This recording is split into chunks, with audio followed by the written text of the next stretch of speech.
অন্তর্বর্তী সরকারের জাতীয় ঐকমত্য কমিশনের কাছে রবিবার প্রাথমিক সংস্কার প্রস্তাব জমা দিবে জাতীয় নাগরিক পার্টি।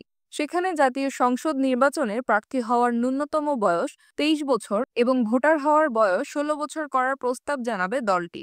শনিবার বেলা 11টার দিকে রাজধানীর বাংলা মোটরের রূপায়ণ টাওয়ারে এনসিপির কেন্দ্রীয় কার্যালয়ে দলটির সংবাদ সম্মেলনে এসব তথ্য জানান এনসিপির সংস্কার সমন্বয় কমিটির সমন্বয়ক ও এনসিপির যুগ্ম আহ্বায়ক সারওয়ার তুষার। সংবাদ সম্মেলনে জানানো হয়, ভোট দেওয়ার বয়স 16 বছর হতে পারে বলে এনসিপি মনে করে। সারওয়ার তুষার বলেন, এর কারণ হচ্ছে এবারের আন্দোলনে প্রায় সারা বিশ্বে এটাকে জেনজির অভ্যুত্থান হিসেবে বলা হচ্ছে। অভ্যুত্থান পরবর্তী যে বাংলাদেশ এবং আসন্ন যে নির্বাচন, এই নির্বাচনে তারা মতামত দিতে পারবে না শুধু বয়স 18 বছরের নিচে হওয়ার কারণে। এটা এনসিপি যৌক্তিক মনে করে না। আগামীকাল এনসিপি 16 বছর বয়স থেকে ভোটের বিধান রাখার প্রস্তাব দেবে।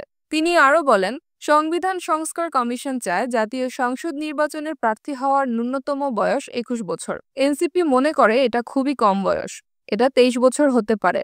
রবিবার দুপুর 2টার দিকে জাতীয় ঐকমত্য কমিশনের কার্যালয়ে গিয়ে তাদের কাছে এনসিপির প্রতিনিধি দল সংস্কার প্রস্তাব জমা দেবে বলেও জানান সারওয়ার তুষার। তিনি বলেন, ঐকমত্য কমিশন ইতিমধ্যে বলেছে যে দলগুলো ইতিমধ্যে সংস্কার প্রস্তাব জমা দিয়েছে তাদের সঙ্গে তারা আলোচনা শুরু করেছে।